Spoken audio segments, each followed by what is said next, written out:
0717102102 before you call, there's the new entrance of Peter Kenneth into the gubernatorial race, and it has raised some excitement among what? Among the people of Nairobi, given the fact his track record from Gatanga where he was. What's your take on Peter Kenneth? Oh, let me tell you this. Peter Kenneth is the worst myth that has happened in this country. What do you mean? The worst myth, I'll explain. Other than the fact that Peter Kenneth, admittedly, is a handsome man, okay, and is from a mixed race.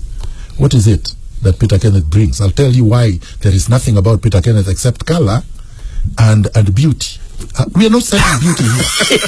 you know, I tell people all the... No, listen to me. No, wait, let me speak. He didn't perform in Gatanga? No, I will get there.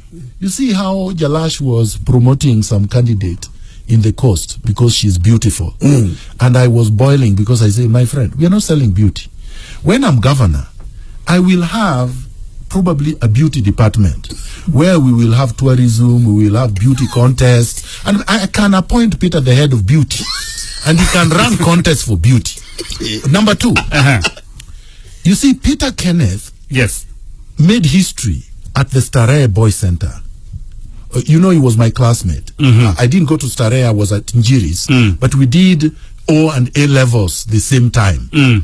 So when we did the A levels in 1984, everybody at the Starehe Boys Center passed, and Peter Kenneth was the very last student. There were only 2 students that failed flat, and Peter Kenneth was the last one, which means he got everything 0. It was 0.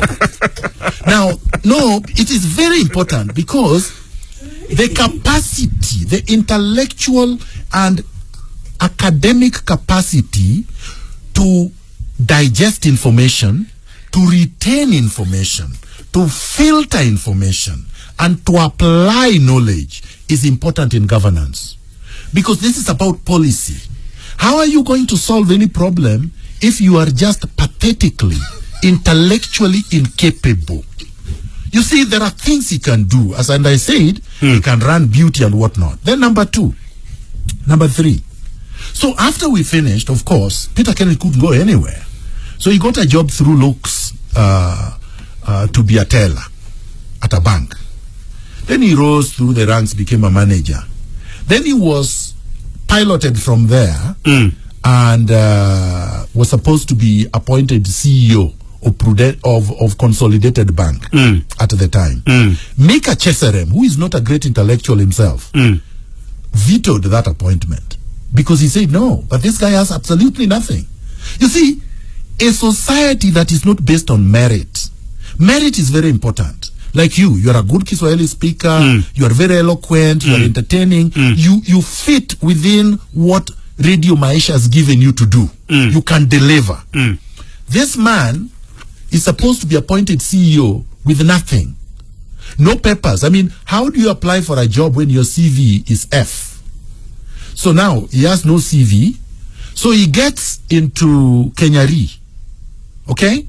Kanu contacts, because unlike me, who started fighting autocracy, fighting dictatorship, fighting one-party rule, and there are many of us who did that, we took a stand.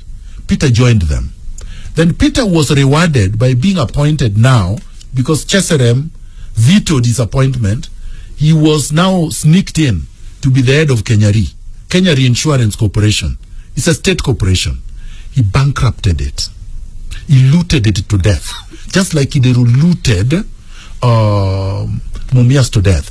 And this is not just me talking. It went to Parliament. It was debated comprehensively in Parliament. He was indicted in Parliament.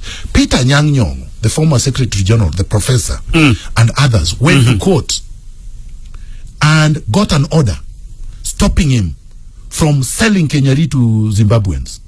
That is how Peter was gotten out of Kenyari, dishonorably.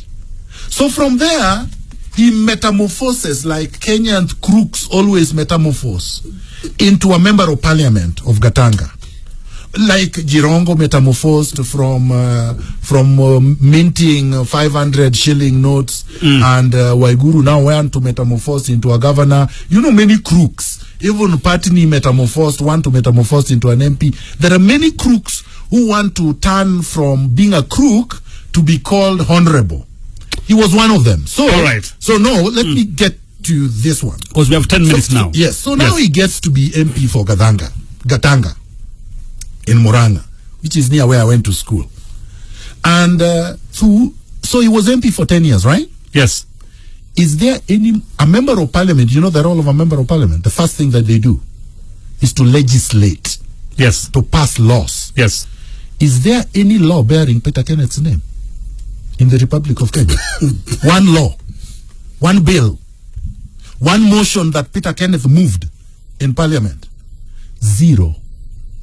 Go and look through the Hansard. Yes. You will never find anything bearing Peter Kenneth's name, either as a sponsor of the motion or a person who debated any bill. You don't remember him because he never performed. The primary role of a member of parliament is legislation. So he did not legislate for Gatanga. So you guys are praising nothing, a failure. Number two, he was supposed to do oversight. So you become maybe the chairman of a committee or the secretary, like now my friend, the engineer Gumbo is the chairman of PAC, right? And you've seen the job he's been doing. And they come up with the reports. Is there a committee Peter Kenneth chaired in parliament that you're aware of? Zero. Is there anything, a report that Peter Kenneth presided over? That you see, you guys are celebrating mediocrity. At least Miguna has published books. You know that Miguna has been a lawyer. His clients are there. He has been earning a living through doing his own thing. I have not gotten any money. So, okay, so that's number two. Zero. Peter Kenneth, no legislation, no motion, no bill, no committee work, nothing to talk about from parliament. Now, CDF, which is what people say, which is not his job. When you are elected to parliament, your job is not CDF. CDF is Constituency Development Fund. It's public funds. It's money that we pay into taxes. And then there is a board called the CDF board or CDF committee at the constituency, isn't it? Yeah.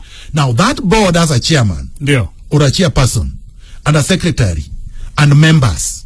And then there is a manager of the CDF committee at the constituency.